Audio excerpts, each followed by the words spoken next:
जो युद्ध को पल भर में खत्म कर सकता था या इंसानियत को हमेशा के लिए नीचे नीला समुद्र था, ऊपर खुला आसमान। ऊपर ठीक नागासाकी के उराकामी वैली, जो कि उराकामी कैथेड्रल के पास है, हिरोशिमा में बम जमीन से लगभग 600 मीटर ऊपर फटा। 0 पॉइंट से 1 किलोमीटर के भीतर कुछ भी नहीं बचा। सालों तक धीरे धीरे कैंसर से, बीमारियों से, टूटते शरीर से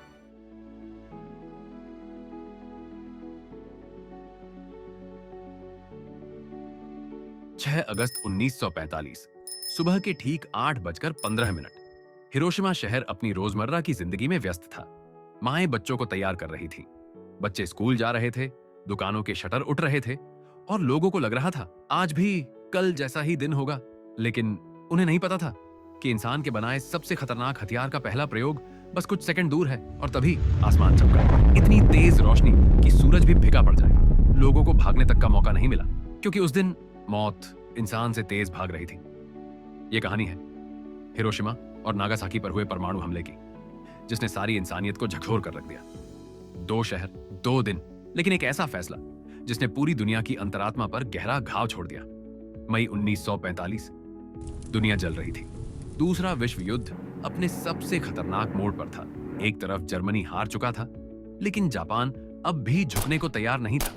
अमेरिका को डर था, अगर जमीनी हमला हुआ तो लाखों सैनिक मारे जाएंगे। और इसी डर के बीच एक सीक्रेट प्रोजेक्ट ने जन्म लिया।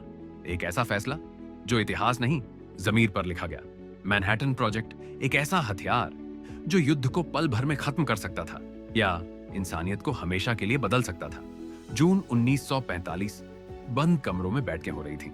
टेबल पर नक्शे फैले थे, कुछ शहरों पर निशान लगाए गए। ऐसे शहर चुने गए जो पहले बमबारी से बचे हों, ताकि परमाणु बम का असर साफ दिखे। 4 शहर चुने गए, हिरोशिमा, नागासाकी, कोकुरा, न्यागाटा। अब ये शहर सिर्फ शहर नहीं थे, ये टारगेट बन गए थे। 25 जुलाई 1945 अमेरिकी राष्ट्रपति हैरी ट्रूमैन ने लिखित आदेश दिया कि जैसे ही मौसम सही हो परमाणु बम गिराया जाए। 6 अगस्त 1945 हमले का दिन। एयरबेस पर 2 बड़े बॉम्बर विमान तैयार किए जा रहे थे। मैकेनिक हर चीज जांच रहे थे। विमान पूरी तरह तैयार थे। बम को धीरे धीरे विमान में रखा गया। सब लोग खामोश थे, क्योंकि सब जानते थे यह कोई सामान्य बम नहीं है। उधर पायलट अपनी वर्दी पहन रहा था। उसका चेहरा शांत था। उसे बस इतना बताया गया था, यह मिशन युद्ध खत्म कर देगा। विमान रनवे पर खड़ा था। इंजन की आवाज हवा को चीर रही थी। 6 अगस्त 1945 को सुबह लगभग 2:45 टिनियन आइलैंड से विमान ने उड़ान भरी। नीचे नीला समुद्र था, ऊपर खुला आसमान, और उसके भीतर एक ऐसा बम जो इंसान ने खुद बनाया था, खुद को खत्म करने के लिए। उड़ान के बाद B-29 बॉम्बर विमान लगभग 2500 किलोमीटर की दूरी 6 घंटे पूरी करके जापान में दाखिल हुआ। सुबह के ठीक 8:10 हिरोशिमा के ऊपर आसमान साफ था।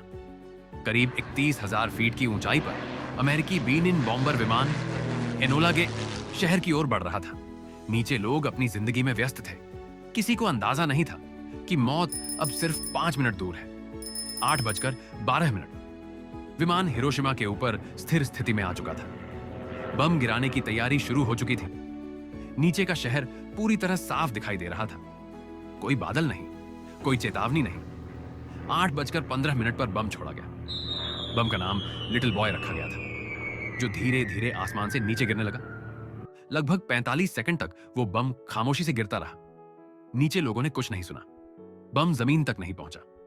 वह फटा जमीन से लगभग 600 मीटर, करीब 1900 फीट ऊपर, ठीक हिरोशिमा के केंद्र शिमा हॉस्पिटल के ऊपर। और फिर एक अंधी कर देने वाली सफेद रोशनी, इतनी तेज कि सूरज भी फीका पड़ जाए। उस पल तापमान 4000 डिग्री सेल्सियस तक पहुंच गया। जो लोग सीधे नीचे थे वो 1 सेकंड में भाप बन गए। इमारतें पल भर में ढह गई। लोहे मुड़ गए, पत्थर पिघल गए। धमाके की लहर 800 किलोमीटर प्रति घंटे की रफ्तार से चारों तरफ फैल गई। जो लोग ब्लास्ट से बचे उन्हें जमीन पर पटक दिया गया। कांच शरीर में धंस गए। कुछ सेकंड बाद एक विशाल काला भूरा मशरूम क्लाउड आसमान में उठा। करीब 15 किलोमीटर ऊंचाई तक पूरा शहर आग में घिर चुका था। हिरोशिमा में करीब 70,000 लोग उसी पल मारे गए और अगले कुछ महीनों में यह संख्या 1,40,000 तक पहुंच गई। ब्लास्ट के बाद शहर में अजीब सी शांति थी, लेकिन यह शांति जिंदगी की नहीं थी। लोग जलती हुई त्वचा के साथ चल रहे थे, आंखें सूनी थीं, होंठ बस एक शब्द दोहरा रहे थे, पानी। नदियों में लोग कूदते गए, पानी उनका शरीर ठंडा नहीं कर पाया, ज्यादातर वहीं मर गए। हिरोशिमा अब शहर नहीं था, वह एक जला हुआ खुला कब्रिस्तान था, और आसमान में उड़ता हुआ विमान धीरे धीरे दूर चला गया। नीचे एक शहर हमेशा के लिए खामोश हो चुका था, लेकिन यह सब रुका नहीं था। 9 अगस्त 1945 सुबह का समय, सुबह 11:02। जापान के ऊपर एक और अमेरिकी B-29 बॉम्बर विमान उड़ रहा था। इस विमान का नाम था बॉक्सकार। करीब 30,000 फीट की ऊंचाई पर विमान नागासाकी की दिशा में बढ़ रहा था। इस मिशन का पहला निशाना नागासाकी नहीं था, पहला टारगेट था कोकुरा। लेकिन कोकुरा घने बादलों में ढका हुआ था। पायलट शहर को साफ नहीं देख पा रहा था। समय बीत रहा था, ईंधन कम हो रहा था, और फिर फैसला बदला गया। विमान नागासाकी की ओर मुड़ गया। नीचे नागासाकी शहर पहाड़ियों और घाटियों में फैला था। लोग अपने काम में लगे थे। उन्हें नहीं पता था कि मौत अब कुछ ही मिनट दूर है। 11:02 बम छोड़ा गया। इस बम का नाम था फैटमैन। करीब 43 सेकंड तक वो खामोशी से गिरता रहा। बम जमीन तक नहीं पहुंचा, वह फटा जमीन से लगभग 500 मीटर, करीब 1650 फीट ऊपर, ठीक नागासाकी के उराकामी वैली, जो कि उराकामी कैथेड्रल के पास है। नागासाकी धुएं और आग में डूब चुका था। नागासाकी में बम लगभग 500 मीटर ऊपर फटा, लेकिन शहर पहाड़ियों और घाटियों में बसा था, इसलिए तबाही असमान रूप से फैली। 0 पॉइंट से 1 किलोमीटर के भीतर हर चीज खत्म हो गई। लोग मौके पर ही मारे गए। उराकामी वैली पूरी तरह तबाह हो गई। 1 से 2 किलोमीटर के बीच इमारतें ढह गई, आग फैल गई, हजारों लोग भारी रूप से झुलस गए। 2 से 4 किलोमीटर तक कुछ इमारतें खड़ी रहीं, लेकिन अंदर मौजूद लोग गंभीर रूप से घायल हुए। रेडिएशन यहां भी चुपचाप फैल चुका था। धमाका कुछ किलोमीटर तक सीमित था, लेकिन रेडिएशन कई किलोमीटर दूर तक फैल गया। जो लोग ब्लास्ट से बचे, लेकिन वो बाद में कैंसर, कमजोर शरीर जैसी बीमारियों का शिकार बन गए। लेकिन उधर हिरोशिमा में बम जमीन से लगभग 600 मीटर ऊपर फटा, ठीक शहर के बीचों बीच। 0 पॉइंट से 1 किलोमीटर के भीतर कुछ भी नहीं बचा। इंसान एक पल में भाप बन गए, कंक्रीट की इमारतें ढह गई। जो यहां थे उनकी मौत तुरंत हो गई। 1 से 2 किलोमीटर की दूरी पर ज्यादातर लोग जिंदा नहीं बच पाए। जिन्हें धमाके ने नहीं मारा, उन्हें आग और जलन ने मार दिया। लकड़ी के घर पूरी तरह जल गए। 2 से 4 किलोमीटर के बीच इमारतें बुरी तरह क्षतिग्रस्त थीं। कांच तेज रफ्तार से उड़कर लोगों के शरीर में घुस गए। कई लोग गंभीर रूप से घायल हुए। 4 से 5 किलोमीटर तक धमाके की आवाज पहुंची। खिड़कियां टूट गई, लोग जमीन पर गिर पड़े, और धमाके के बाद रेडिएशन पूरे शहर में फैल गई। इस घटना में सिर्फ शहर नहीं उजड़े थे, लाखों जिंदगियां एक एक करके खामोश हुई थी। हिरोशिमा में 6 अगस्त 1945 पहले ही दिन करीब 70,000 लोग मौके पर मारे गए। साल के अंत तक यह संख्या 1,40,000 से ज्यादा हो चुकी थी।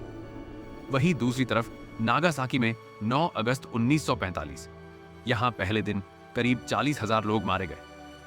कुछ महीनों में मौतों की संख्या 70,000 से ऊपर पहुंच गई। नागासाकी छोटा था, लेकिन दर्द कम नहीं था। जो बम से नहीं मरे, वो रेडिएशन से मरे। सालों तक, धीरे धीरे कैंसर से, बीमारियों से, टूटते शरीर से। अनुमान है कि दोनों शहरों में 2 लाख से ज्यादा लोग सीधे और परोक्ष रूप से इस हमले के कारण मारे गए। ये सिर्फ आंकड़े नहीं थे। इनमें बच्चे थे, माएं थीं, बुजुर्ग थे, और इनमें से ज्यादातर लोगों को तो ये तक नहीं पता था कि अमेरिका और जापान का युद्ध चल रहा है। वो बस एक सुबह घर से निकले थे और वापस कभी नहीं लौटे। उस दिन कोई हार जीत नहीं थी, सिर्फ ये साबित हुआ कि इंसान ताकत के नशे में किस कदर गिर सकता है। हिरोशिमा और नागासाकी सिर्फ जले हुए शहर नहीं थे, वो इंसानियत का आईना थे, और उसमें जो दिखा वो डराने वाला था। क्योंकि हथियार एक पल में बनते हैं, लेकिन इंसानियत सदियों में भी वापस नहीं आती। दोस्तों, आपको ये वीडियो कैसा लगा कमेंट में जरूर बताइए। अगर इस कहानी ने आपको सोचने पर मजबूर किया हो तो वीडियो को लाइक कर दीजिए और ऐसी ही सच और जानकारीपूर्ण कहानियां देखने के लिए चैनल को सब्सक्राइब जरूर करें। धन्यवाद।